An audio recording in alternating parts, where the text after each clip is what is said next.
Let's try this time. How about totally love and passionately desiring this person? Like you can't wait to touch them, make love to them, be with them. Make the sound of what that would be like. Go ahead, nice and loud, go ahead. So when you have the meaning that this is the beginning of the relationship and this person's the most incredible thing and you will do what for them? What will you do? Anything. What if you were that way with your client? What if you're that way with your internal customers, called your partners? You go, well, if you have real sexual problems with HR, that would be a real challenge. But if the commitment was the same, when you're in that place, you do anything in the beginning of a relationship. In the beginning of a relationship, if your partner said, would you take out the trash? What do you say? Take out the trash. Happily. But after about 7 days or 7 weeks or 7 months or 7 years or 70 years, one day someone said, would you take out the trash? You go, what do I look like? Your janitor? You go, what happened to our passion? I'll give you a clue. If you want a relationship to last, if you think it's coming to the end, do what you did in the beginning and there won't be an end. Because when you think it's the beginning, you behave differently than the end. The meaning we associate to things controls our entire lives. It's not that your mother or father died that's giving you suffering. Certainly that's painful. It's the meaning you think it shouldn't have happened. And when we take control of the meaning, it's the only thing we can control our lives. We can't control events. And we're living now where technology is happening so rapidly. It's magnificent what it does for our lives. But we all know with that technology, our psychology is not developing as rapidly. And as a result, the world's changing. And a lot of us that have learned to engage with technology and use it to maximize, most people in this room, but there's lots of people who use technology to disengage, to be harmful to themselves and to other people. It's not a one-way street. So I'm interested in how to maximize the psychology side. That's why I'm sharing this with you, so you can increase both your leadership skill. But who do you have to lead first to be effective, my friends? Who? Yourself. And so good to see what's controlling you. Well, what I'm focusing on is controlling me. You can focus on something, you make yourself crazy. You can focus on something and make yourself great. In this moment, you could be worried about Ebola, because we all know it's coming. People are freaked out all over the world. 36,000 people die a year of flu, and the whole world is focused on Ebola. Because the news is not designed to inform you, it is designed to startle you. Because that's how you sell things. So if you let someone else take control of your focus, your life will be in someone else's hands. So first decision is what you're going to focus. Second, meaning. My father that day focused on he had to take care of his family, and the meaning was, I know what it was because he said it out loud, that I'm worthless. Now when you come up with a meaning, it produces an emotion. And if you and I want to look at the quality of our life, there's only a way to define it. One way really, that's real. How do you feel every day? If every day of your life you got $1 billion and every day you feel guilty, or angry. By the way, nothing worse than an angry rich man or woman, isn't there? You just want to slap them, don't you? How do you have the right to be angry? They find a way. But if you got $1 billion and you're angry and you're pissed off and you're guilty all the time, what is the quality of your life? Angry, pissed off, and guilty. If you have nothing, I live in Fiji a portion of the time. I have a home there and a resort there and kind of 2 families of villages there that I interact with the last 25 years. And when you go to Fiji and you walk down the street or you drive by, people jump up and they yell, "Bula, bula, bula," which means welcome, be happy, we love you. And you drive by 5 minutes later and they jump up, "Bula, bula, bula." And you're going like, what drugs are they taking? No one's paying them. But they're so happy. They're in such a different state. They've learned to focus on something else and come up with a different meaning for life. But if the meaning is it's the end, if the meaning is that you're dissing me, if the meaning is you don't care, whatever meaning we come up with, that affects the third decision, which is what am I going to do? And what people do is based on the meaning, since the meaning creates emotion. Right? You can be miserable no matter what you have, and you can be euphoric having nothing. We all know it's true. In fact, is it possible to learn to let, for example, all hell could be breaking loose around you, and you could just be sitting in a chair in this centered space, all hell breaking loose, and you could still feel great? Is that possible? Yes or no? Yes or no? Sure, but you and I live in a Western culture where if you sit and bliss out, people come and take your furniture.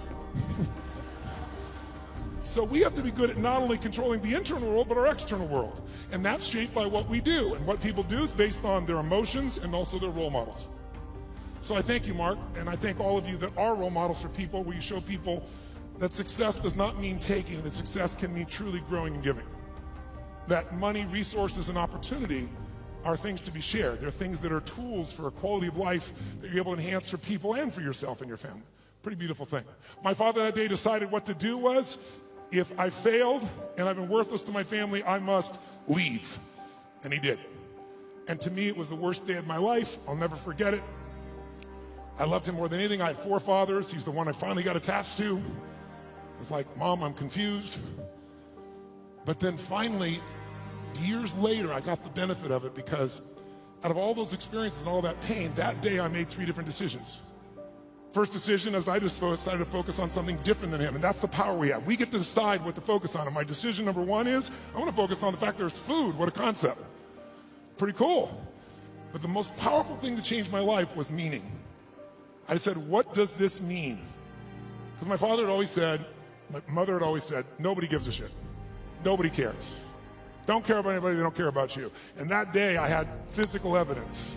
Those you bringing food, I want you to know that's not just food. That's called love for someone. That's called hope for someone. That's called surprise for someone. And that day for me, I went, strangers care. And so I started caring about strangers. And I decided someday I'm gonna do the same. So when I was 17, I fed 2 families. It was like one of the most incredible experiences of my life. I went to the grocery store, I was all excited, saved up all my money, went to the manager and said, I want to feed 2 families, this is what I'm doing, it's not for me, give me a discount. And he gave me 10%, and I thought, cheap bastard. But I went out and I delivered this food, and ironically, I called this church, and I asked in the barrio, a particular place, where are some families in need? They gave me 2 names.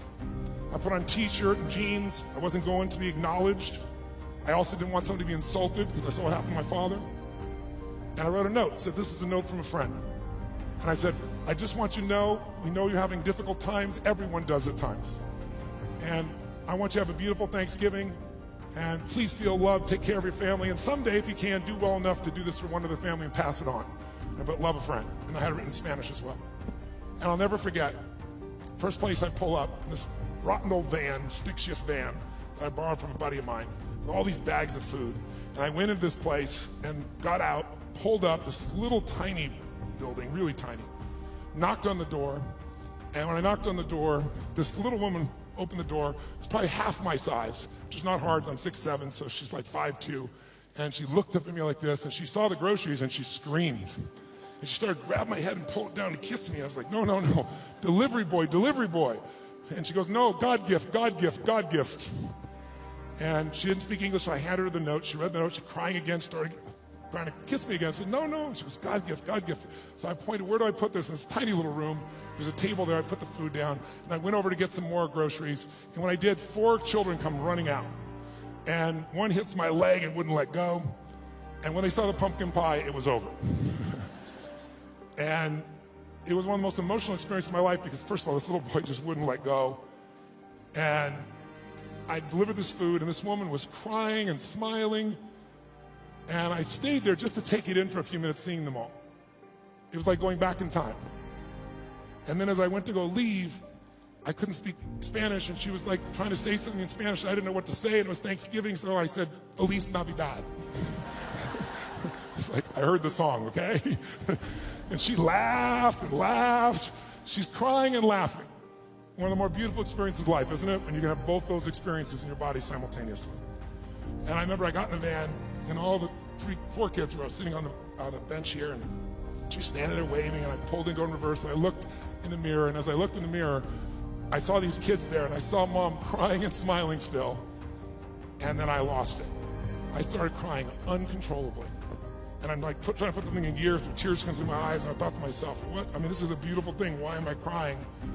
And then I realized what a gift that day was. I realized that my worst day of my life was my best day. And my goal for you, if you don't already have it, my guess is you've already done it, knowing where you are in your world today, but maybe your second worst day, it's time to make a best day. Because out of every tragedy, out of every pain, it only gets healed when we find a deeper meaning, when we find there's a higher purpose in it. And I realized I wouldn't have been there that day. I wouldn't have that hunger to help somebody else if I hadn't had the hunger in my own soul at one point missing. So it's very personal to me, and I want to thank all of you that made the contributions. And I told Mark, and I've announced that I'm going to match the 1 million meals if you hit it, and I'm sure as hell expecting that you will. And so we'll get 2 million, and when I told that, then Mark said, I'll match that.